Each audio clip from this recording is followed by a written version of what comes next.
العزيز الجبار المتكبر الخالق البارئ المصور الغفار القهار الوهاب الرزاق الفتاح العليم القابض الباسط الخافض الرافع المعز المذل السميع البصير الحكم العدل اللطيف الخبير الحليم العظيم الغفور الشكور العلي الكبير الحفيظ المبين الحسيب الجليل الكريم الرقيق المجيب الواسع الحاكم الودود المجيد الباعث الشهيد الحق الوكيل القوي المتين الولي الحميد المحصي المبدئ المعيد المحيي المميت الحي القيوم الواجد الماجد الواحد الأحد الصمد القادر المقتدر المقدم المؤخر الأول الآخر الظاهر الباطن الوالي المتعالي البر التواب المنتقم العفو الرؤوف مالك الملك ذو الجلال والإكرام المقسط الجامع الغني المغني المانع الضار النافع النور الهادي البديع الباقي الوارث الرشيد الصبور الذي ليس كمثله شيء وهو السميع البصير اللهم صل أفضل الصلاة على أسعد مخلوقاتك سيدنا محمد وعلى آله وصحبه وسلم عدد معلوماتك ومداد كلماتك كلما ذكرك الذاكرون وغفل عن ذكرك الغافلون. بسم الله الرحمن الرحيم. الحمد لله رب العالمين وصلى الله وسلم على سيدنا محمد وعلى آله وصحبه أجمعين. ربي يسر ولا تعسر Rabbi tamim bi khair. Bismillahirrahmanirrahim. Hadis yang ke-26 insyaallah kita akan mengambil masa dalam 1 jam 50 menit dan mungkin untuk sisi soal jawab dalam 15 menit. Hadis yang ke-26 tentang mencela nasab dan keturunan. Riwayat daripada Sayyiduna Abu Hurairah radhiyallahu ta'ala anhu qala Rasulullah sallallahu alaihi wasallam isnatani finnasi huma bihim kufrun. Isnatani ada terdapat 2 perkara di kalangan manusia itu adalah menunjukkan atas kekufuran. 2 perkara di kalangan umat kufrun. Huma bihim kufrun at-ta'nu fin nasabi, at-ta'nu mencela nasab keturunan, wa niyahatu 'alal mayyit dan meratapi orang yang sudah meninggal. Ini diantara daripada 2 budaya kufur, diantara daripada 2 budaya yang mungkin barangkali kalau untuk di negara kita yang kedua itu jarang-jarang berlaku yang namanya an-niyahah. An-niyahah ini lebih dominan, lebih banyak berlaku di kalangan orang-orang Arab. Jadi mereka kalau pada waktu dilanda musibah, dia pukul-pukul pipinya, dia rungkaikan rambutnya, kadang-kadang sambil menjerit-jerit dengan ucapan ya Allah weh celakaku dengan jeritannya. Jadi pada waktu kematian suami, pada waktu kematian anak, pada waktu kematian mak dan ayah, dengan jeritan yang kuat dan juga merintih-rintih menyebut kebaikan daripada yang meninggal dengan menyumpah-nyumpah dan juga dengan mensobek-sobek pakaian. Sudah jadi budaya. Kadang-kadang niyahah yang berlaku itu bukan disebabkan kena atas kesadaran, tapi atas dasar itu ada sebagai suatu hutang piutang yang harus dibayar. Jadi misalnya pada waktu dengan salah satu daripada perempuan kematian suami, dia akan tepuk-tepuk punya, ya Allah celaka aku, menjerit-jerit seperti itu. Itu namanya niyaha. Rambut dirungkai-rungkai, badan dipukul-pukul, menjerit-jerit, menyumpah-nyumpah. Itu Nabi kita bersabda di antara daripada dua kekufuran peninggalan jahiliyah. Yang pertama at-ta'nu bin nasab, mencemari atau juga menghinakan, mencela nasab keturunan daripada seseorang. Kemudian yang kedua niyaha, meratapi orang yang meninggal. Kalau dengan yang pertama, mungkin kalau yang mengikuti perkembangan media massa tempatan, yang mengikuti kejadian yang berlaku di negara kita, ada di antara daripada maulana atau maulahum itu yang mencerca, yang mencaci nasab para habaib yang datang ke tempat kita. Jadi kalau dengan kita nak sedar, masya Allah tabarakallah, dari sejumlah sekian, daripada sejumlah sekian, dari sejumlah sekian negara-negara yang sudah beragama Islam, itu atas jasa daripada siapa? Islam datang ke Indonesia, datang ke Melaka, Islam datang ke Indonesia, Islam datang ke Melaka atau kerajaan Maluku, Melaka, Islam datang ke Malaysia, ke Thailandnya, Filipina, ke segenap pelosok dunia dewasa ini sejak daripada beberapa waktu yang lalu, itu atas jasa daripada siapa-siapa. Jadi kalau selanjutnya kita nak membuat satu statistik, sangat-sangat kecil sekali angkanya daripada kita orang Melayu. Ternyata justru dengan pengorbanan yang berlaku atau juga dengan kegigihan dalam menyebarkan agama, dalam menyebarkan Islam, ini ternyata nasib daripada Timur Tengah, nasib daripada bangsa Arab. Apakah kira-kira dengan wali Songo, 9 wali yang bermakam di Indonesia, di Jawa Barat, di Jawa Tengah dan juga di Jawa Timur, ke-9-nya itu asal daripada Darim atau asal daripada Yaman. Kesemuanya asal daripada Yaman, ada juga salah satu daripada Maroko.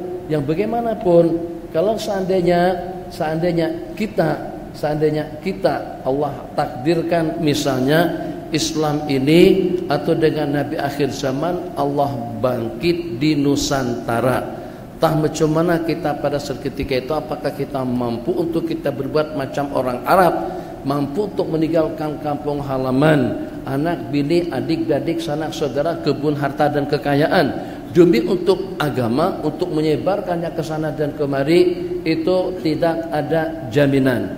Satu bahasa, pada masa baru-baru ini saya di Tiuman. Jadi keadaan di Tiuman sekarang ini masih oke, terkawal lagi, tapi hampir rata-rata orang-orang pelancong, masaleh yang pergi ke Tiuman itu di kalangan pelancong yang tak punya duit, di kalangan pelancong miskin, pelancong yang tak mampu beli baju labuh, pelancong yang tak mampu untuk beli jarum dan benang untuk menjahit baju yang terlondeh atau dengan baju yang tersilak. Itu rata-rata yang pergi ke Tiuman macam tu dengan masalahnya. Kalau mereka kaya raya, tentu dengan mereka pakaian elok lah. Tapi macam mana mereka pakai sekerat aja, tak mampu untuk beli seluar panjang, mereka pakai seluar pendek aja. Innalillahi wa inna ilaihi. Itu yang saya katakan, mereka itu orang miskin. Jadi Masya Allah tabarakallah, sekarang kita membuat satu perbandingan. Perbandingan yang kita nak buat, kalau dahulu para sahabat Nabi kita bergerak daripada Madinah, tersebar ke sana dan kemari, yang ke Yamannya, yang ke Mesirnya, ke Spanyolnya, ke Indianya, ke segenap pelosok dunia. Sementara kita sekarang ini Masya Allah tabarakallah, yang dengan kita justru kita didatangi oleh mereka, yang dengan kita justru didatangi oleh mereka. Jadi kita tak payah pergi ke Perancis, kita tidak perlu pergi ke Amerika, kita tidak perlu pergi ke Rusia, kita tidak perlu pergi ke Jerman, kita tidak perlu pergi ke Italia, atau dengan kita pergi ke negara-negara barat untuk kita berdakwah. Pelancong daripada barat sudah sampai ke KL, sudah sampai ke Malaysia secara keseluruhan. Maka bagaimana peranan kita terhadap pelancong yang berdatangan tadi itu? Kalau dahulu justru dengan para sahabat dan bergerak untuk mengajak mereka kepada Islam, untuk mengajak mereka kepada kebaikan, untuk mengucap dua kalimat syahadat la ilaha illallah Muhammadur Rasulullah. Sementara kalau seperti di zaman kita sekarang, mereka yang mengorbankan segala-galanya. Mereka korbankan duit, waktu, tenaga, pikiran. Mereka juga ada usaha, mereka juga ada bisnis, mereka juga ada politik, mereka juga ada keperluan hidup, macam-macam kesibukan-kesibukan yang menyibukkan mereka. Mereka luangkan waktu mereka untuk datang ke negara kita. Paling tidak kita dengan keberadaan mereka di negara kita mampu untuk bertahan. Masyarakat kita mampu untuk bertahan. Untuk kita datang ke negeri mereka tuh kita sudah tidak lakukan. Yang saya maksud datang untuk berdakwah. Paling tidak masyarakat Melayu kita yang di airportnya, yang di pelabuhannya, juga di stasiun kereta api, terminal bus, mampu untuk bertahan dengan pakaiannya, tata tertib kehidupan dan juga dengan budayanya. Yang kebanyakannya atau yang terbukti ternyata hampir tidak kurang daripada sekian peratus pengaruh daripada pelancong luar dari itu mampu untuk membuka jilbab tudung wanita-wanita muslimah kita, mampu untuk membuka belahan daripada dadanya, mampu untuk menurunkan atau juga untuk mengerat sebagian bahkan sampai separuh daripada pakaian daripada bawahannya, mampu untuk membuat masyarakat muslim jadi tidak sedar dan juga jadi tidak mengerti tentang matlamat hidup ini untuk apa. Coba kita tengok tayangan-tayangan, rata-rata yang bermain film dalam tayangan tersebut itu insya Allah dalam 70 ke 80% orang Islam. Tengok baik itu cerita tentang datin dengan datunya, cerita Tan Sri dengan Tan Srinya, cerita siapa dengan siapanya. Banyak di kalangan mereka tak pakai tudung, pakaian seksi, pakaian telondi. Itu pengaruh daripada mana? Jadi jangankan dengan kita datang ke negara mereka untuk kita menyebarkan yang terbaik, untuk kita menyelamatkan umat sebagai tanda tanggung jawab kita kepada agama dan juga kepada masa depan umat manusia di atas permukaan bumi ini. Justru dengan mereka-mereka yang datang ke negara kita, bukan kita yang merubah, bukan kita yang mewarnai. Kita inginkan pada waktu pelancong datang ke Kelantan, datang ke Kedah, mungkin Kedah tidak terlalu jadi tumpuan. Mereka banyak pergi ke Kelantan, banyak pergi ke Johor, banyak pergi ke Pahang, banyak pergi ke Melaka. Sepatutnya wanita-wanita muslimah kita, apakah dengan pedagang-pedagangnya di Tioman, saya perhatikan pada masa adzan maghrib berkumandang, di samping adzan pun tak kedengaran. Jadi pada waktu maghrib sudah masuk, kita layan habis-habisan dengan mereka. Tak ada yang namanya waktu sembahyang, tak ada yang namanya sopan santun. Macam seperti Mas Saleh, sebagian pakaian daripada wanita-wanita muslimah kita di sana. Yang selain daripada itu, kita sampai tidak tahu waktu. Bagus, kadang-kadang ada di sebagian tempat TV, kedai, toko, mal-mal ditulis di situ maaf sembahyang, minta maaf waktu sembahyang. Begitukah tulisannya? Itu tak ada. Jadi dengan Mas Saleh masuk kedai, makan, dilayan. Bila dilayan pada waktu kita sembahyang. Sebenarnya memang waktu sembahyang itu panjang, tapi kita nak berdakwah. Kita berdakwah dengan meninggalkan kampung halaman kita sudah tidak buat. Sepatutnya sebagai tanggung jawab kita pergi mengorbankan waktu, tenaga, pikiran, duit, harta untuk datang ke negara-negara mereka, mengajak mereka kepada Islam. Tapi justru Allah takdirkan dengan kemudahan yang Allah bagikan kepada kita semuanya, Allah hantar mereka datang ke negara kita masing-masing dengan duitnya, dengan hartanya dan juga dengan kesiapan waktu dan tenaganya untuk datang melancong ke negara kita.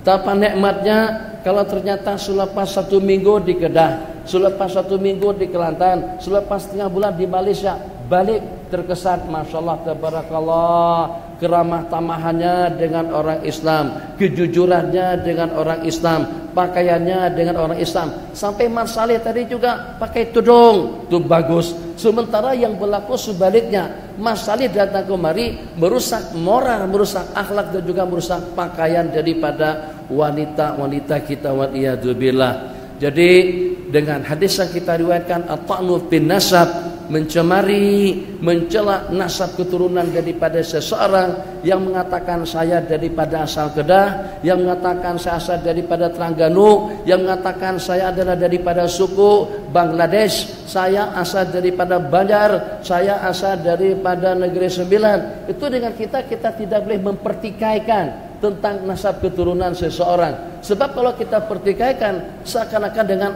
kita ada satu kecurigaan tentang keturunannya. Jadi di sini, maksud saya di Kelantan, ada salah satu daripada pendakwah kita di sana, tah macam mana karena dia lama di India, dan banyak bergelut dengan suasana di sana, sehingga sampai dengan pandangan sinis, sehingga sampai berpandangan sinis kepada para habaib itu yang datang daripada Yaman, yang datang daripada luar. Jadi di antara daripada ungkapan kata-kata yang mereka ucapkan itu tentang sorban mereka pertama, kemudian tentang Allahumma shalli ala sayyidina Muhammad, tentang selendang yang ada capalnya, bahkan sampai kepada tahap mencemarkan dan juga menghinakan tentang nasab keturunan daripada mereka. Tak boleh. Tentang nasab kita dipercaya dengan nasab keturunan kita. Kita tidak boleh sebut itu dan ini.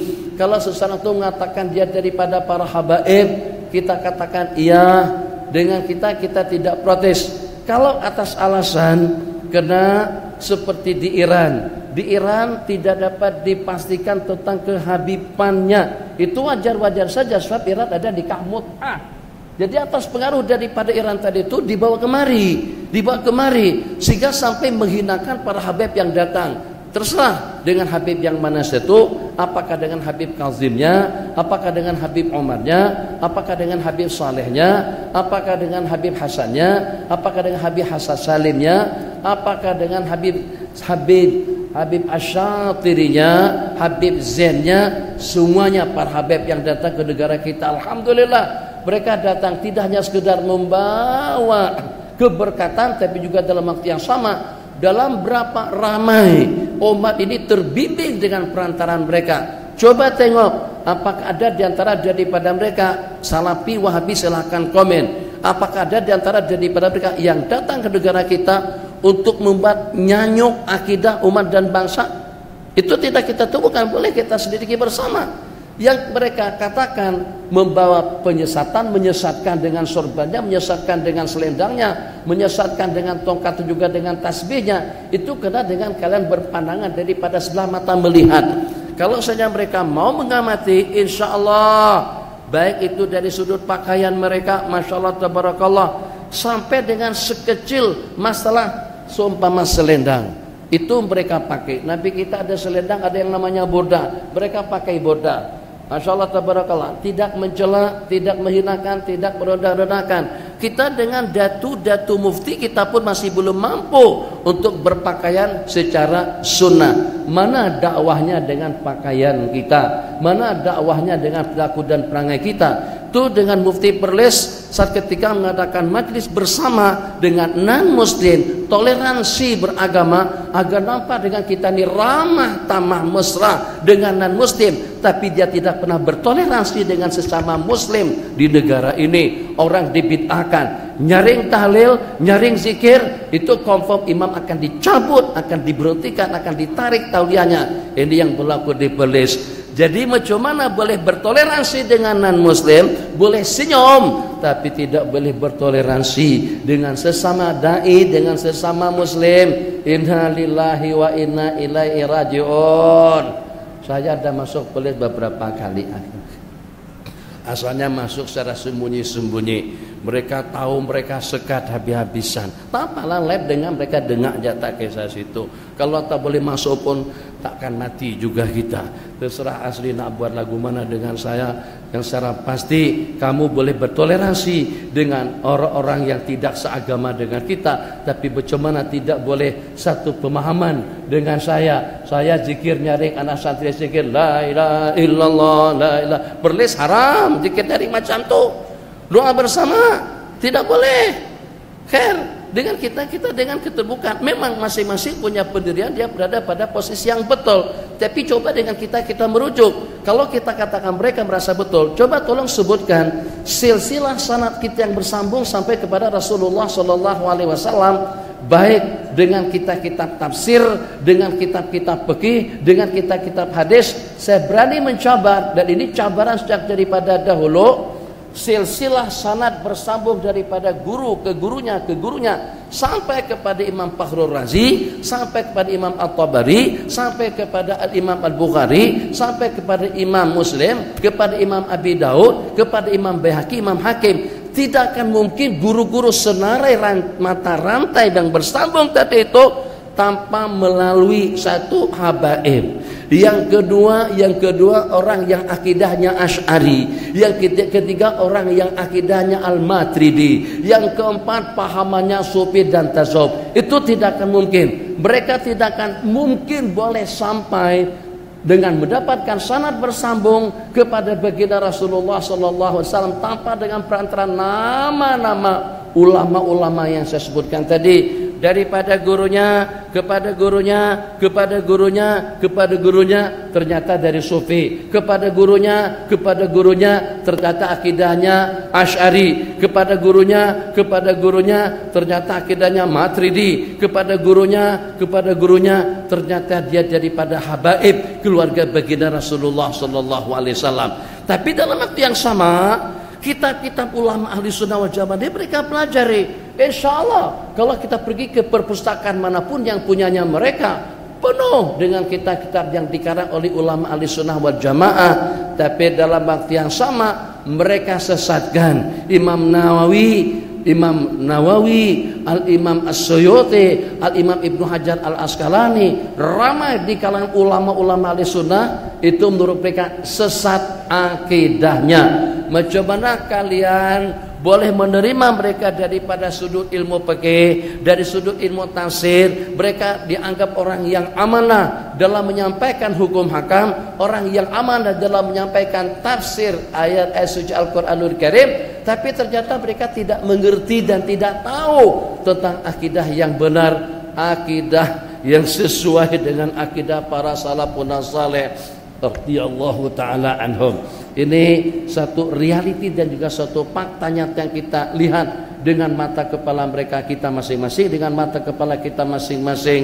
Kita tidak ingin agar mereka satu alasan, satu pandangan dan juga satu mazhab dengan kita, tapi tetap kita inginkan kepada mereka berlapang dada dengan adanya perbedaan pendapat di negara ini, negara kita yang pada asal muasalnya yang membawa Islam ke negara kita di kalangan para habaib. Maka selayaknya lah dengan kita berterima kasih dengan mereka yang dengan mereka mampu untuk memperlihatkan macam mana Nabi kita berpakaian, macam mana Nabi kita berwudu, macam mana Nabi kita bergaul senyum. Itu sepanjang waktu dengan kita bersama mereka, sampai kepada pakaian yang dengan pakaian tidak ada pendapat mengatakan wajib pakai jubah, tidak ada pendapat mengatakan wajib pakai selendang, tidak ada pendapat mengatakan wajib dengan kita meletakkan cincin di tangan kanan atau jam tangan di tangan kanan. Itu tidak ada.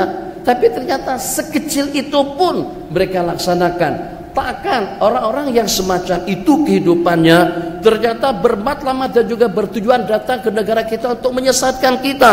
Itu keterlaluan betul daripada Maulana kita pada saat ketika itu.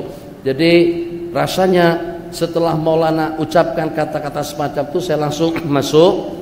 Alhamdulillah, mudah-mudahan sampai ucapan tadi itu kepada Maulana berkenaan, mudah-mudahan tidak diulang kembali mentaan, mencerca dan mencela nasab keturunan sesiapa saja. Jadi kalau Tuan Haji mengatakan Haji asal daripada mana? Perlis. Betul Haji Perlis.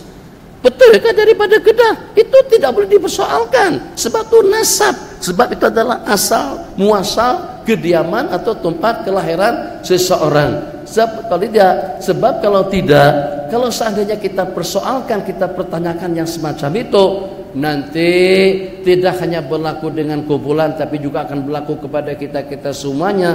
Ulama mengatakan, kalau seandainya ada yang berkata kepada cucu baginda Rasulullah Sallallahu Alaihi Wasallam, misalnya datang salah seorang budak daripada Madinah, daripada Mesir, daripada mana-mana saja, daripada keturunan baginda Rasulullah sallallahu alaihi wasallam.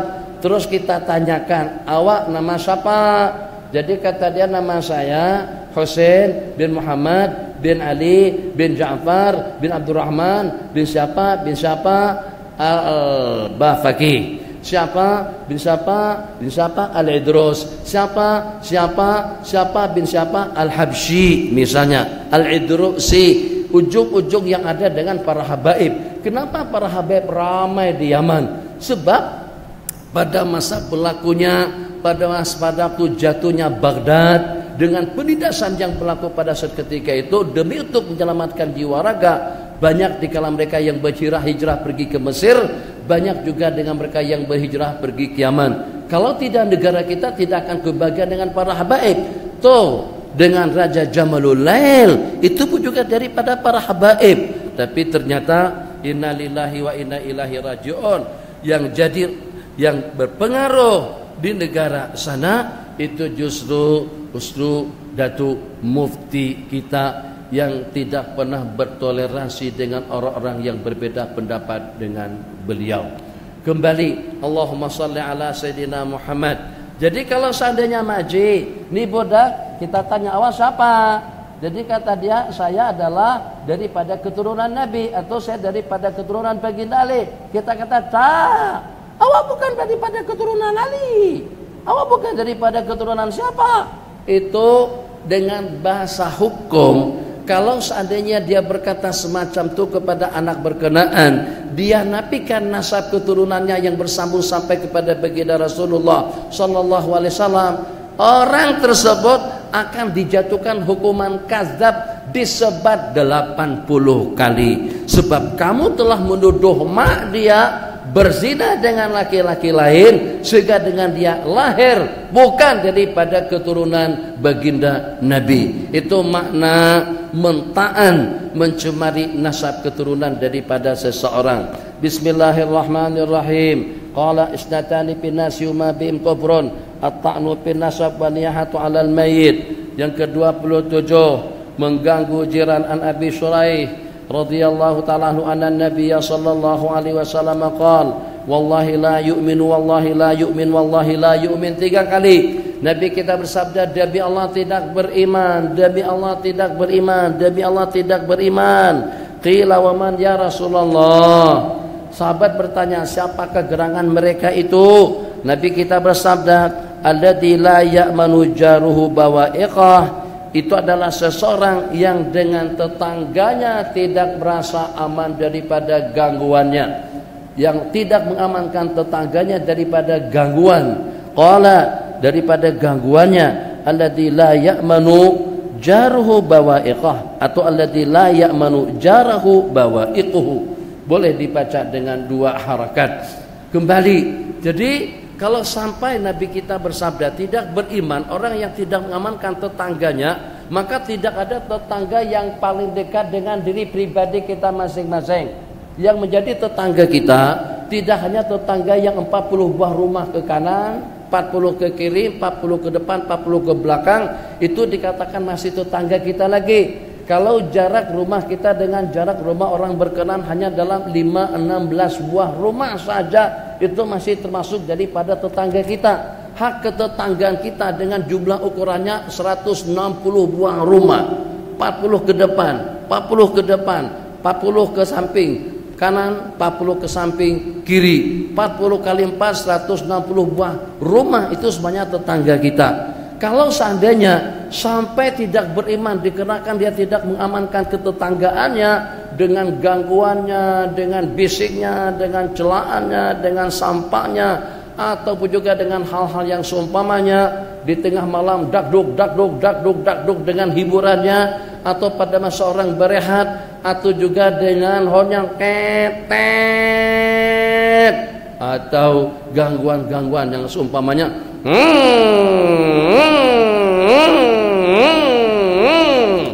itu kadang-kadang sampai berjam-jam. Dahulu pernah diangkat bagaimana hukumnya azan dikumandangkan dengan menggunakan mikrofon, dengan menggunakan pembesaran suara. Lama mana azan dikumandangkan? Tidak sampai 5 menit. Kalau seandainya lebih pun paling mungkin barangkali ada dalam 7 menit. Itu yang azannya perlahan sekali.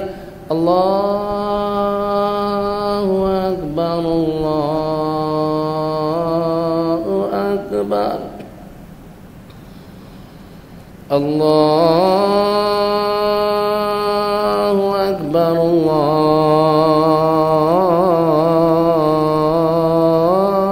Akbar. Itu mungkin sampai 7 menit. Kalau azan yang semacam kita dengar tak sampai 7 menit. Cepat saja. Bunyi motor berapa jam?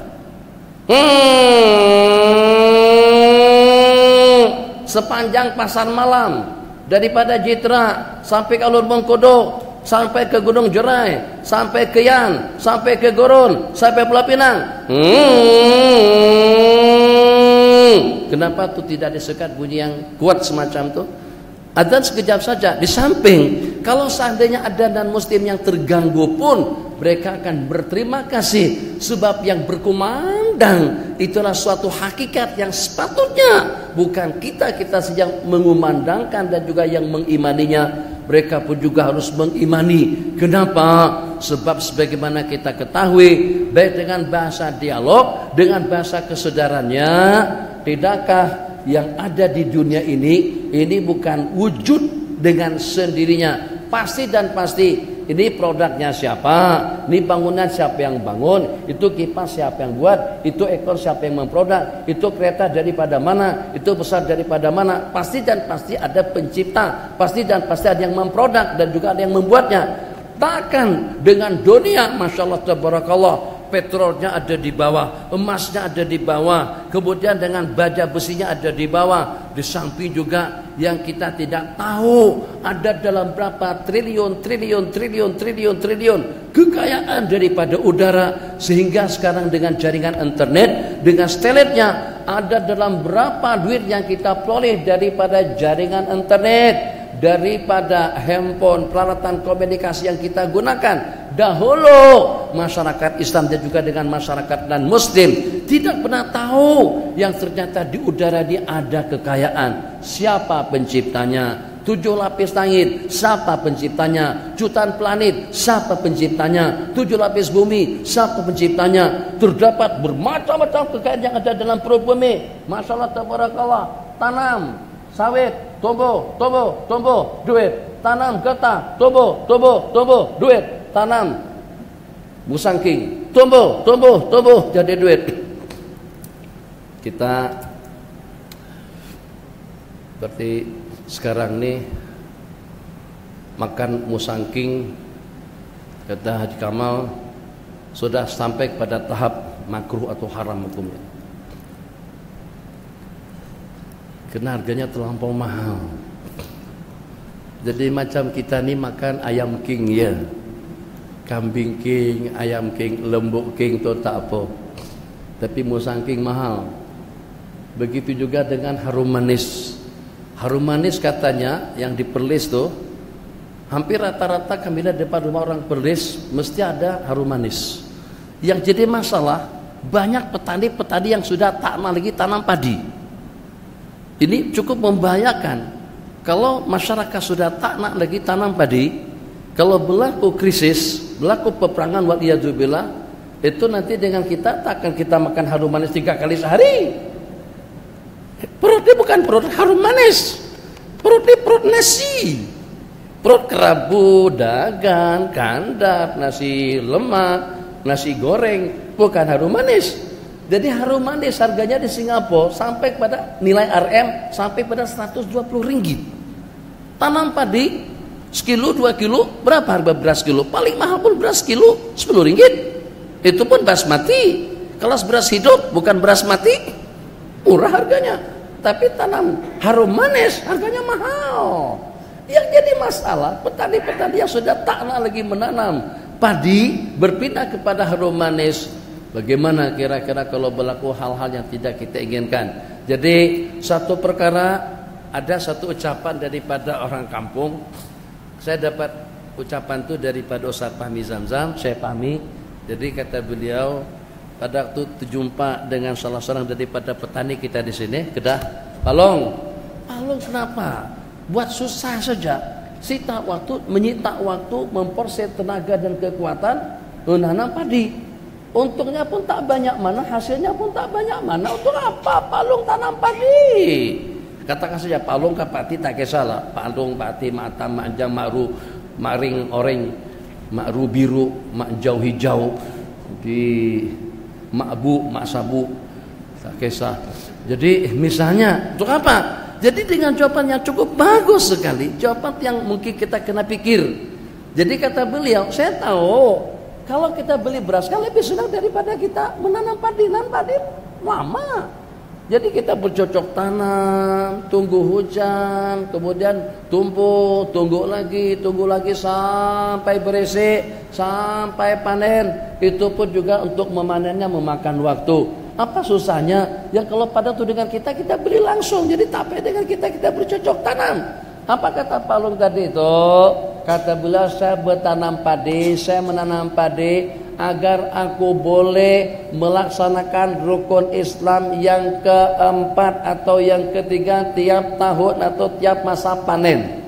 Agar aku mampu untuk melaksanakan rukun Islam pada tiap masa panen. Jadi dengan hitungannya tak banyak mana. Kalau total daripada padi yang kita tanam itu sampai kepada 1.800 kilo padi atau 900 kilogram kalau dengan beras, maka kita diwajibkan zakat sebanyak 1/10. Jadi sasaran bukan untuk keuntungan, sasaran agar aku dapat mengeluarkan kewajiban daripada hasil padi yang aku tanam. Nah, pemikiran atau mentalit yang semacam ini itu juga harus ada dengan kita. Memang sebagaimana tadi itu dikatakan dengan harum manis yang walaupun harganya mahal, tapi harum manis sebanyak apapun hasilnya kalau tidak untuk diperdagangkan itu tidak wajib zakat.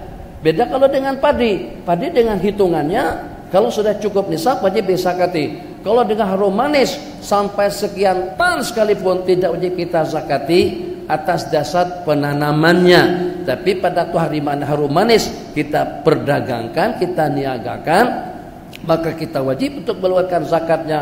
Bukan kena zakat mangga, bukan kena zakat buah-buahannya, tetapi zakat karena kita perdagangkan.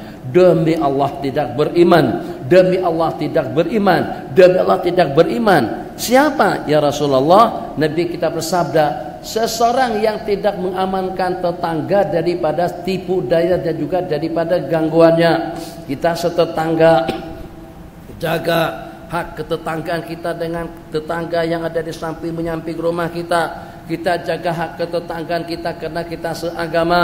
Kita jaga hak ketetanggaan kita karena kita sama suku dan bangsa. Kita jaga hak ketetanggaan kita karena kita sama negara, daripada rumpun yang sama, daripada umat yang sama, dengan nabi yang sama, dengan matlamat dan juga dengan tujuan yang sama. Alladzi la ya'manu jaruhu bawa'iqahu. Maka kalau seperti itu hak tetangga kita dengan kita, bagaimana kira-kira dengan tetangga kita yang lebih dekat?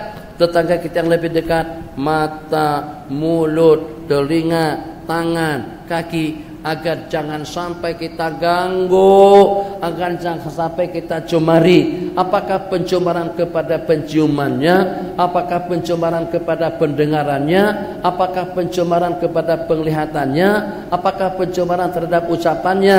Ini dengan seseorang yang menyalami semua orang, mat saleh, mat rempet, mat semua yang nama-namanya mat, tak kisah laki perempuan semuanya sama. Itu berarti kita tidak menjaga ketetanggaan kita dengan tangan. Dengan seseorang yang menerima uang riswa, menerima pendapatan daripada sumbangan yang diharamkan, itu berarti kita tidak menjaga ketetanggaan kita dengan tangan. Mata yang kita pandangkan dengan pandangan sinis, dengan penuh penghinaan kepada sesiapa saja, kita pandangkan kepada benda-benda yang tidak boleh dilihat, itu berarti kita tidak menjaga ketetanggaan kita dengan mata. Macam itu juga dengan mulut, lebih-lebih lagi dengan telinga. Satu peribahasa yang sangat-sangat indah sekali, telinga kita ini bukan tong sampah. Jadi jangan sampai kita pada masakan kita ini terkumpul sini muslimat, jarang-jarang kita terkumpul. Maklum datang daripada mana, Maktam datang daripada mana, Mati datang daripada mana, Makjang datang daripada mana, Maksu datang daripada mana, kemudian dengan Ma'ruf datang daripada mana, maktam datang daripada mana? Daripada tempat yang berbeda-beda. Maka kita berharap kepada kita pada waktu kita terkompol, agar jangan sampai kau beranggapan telingaku ini menjadi tong sampah. Macam mana telinga kita boleh menjadi tong sampah? Pada waktu dia mengopat, pada waktu dia mengadu domba, pada waktu dia berdusta. Jadi dengan kita dikongsikan untuk kita mendengar opatannya. Depan kita dia menyebut temannya, adik-adiknya, sanak saudaranya, atau sesiapa saja, waliyadzubillah. Jadi berarti kamu beranggapan telingaku ini sampahkah atau tong sampahkah, sehingga kau masukkan ke dalam telingaku perkara-perkara haram yang tidak boleh didengar. Jadi hak ketetanggaan daripada telinga pun juga kena kita jaga. Bismillahirrahmanirrahim. Tapi kita ditanya, an fulana tusallil laila wa tasumun nahar wa fi lisaniha syai'udhi jiranaha salita. Nabi kita ditanya tentang seorang perempuan sembahyangnya rajin, puasanya rajin, tapi mulutnya senantiasa merepek, mencerca dan mencaci. Nabi kita bersabda, la khaira fiha, tak ada kebaikannya dengan orang yang semacam itu, tak ada baiknya dengan manusia yang semacam itu. Hiya pinar, dia akan masuk neraka. Begitu Nabi kita bersabda. Jadi Masya Allah tabarakallah, rupa-rupanya bukan hanya dengan gerak daripada anggota tubuh, ternyata dengan ucapan yang semudah kita mengucap pun besar kesan dan juga dengan pengaruhnya, sehingga sampai gara-gara karena dengan mulut yang salitah, dengan mulut yang senantiasa mencerca dan mencaci, itu mampu untuk menyalamkan, melenyapkan amal ibadahnya dengan sembahyang dan puasa.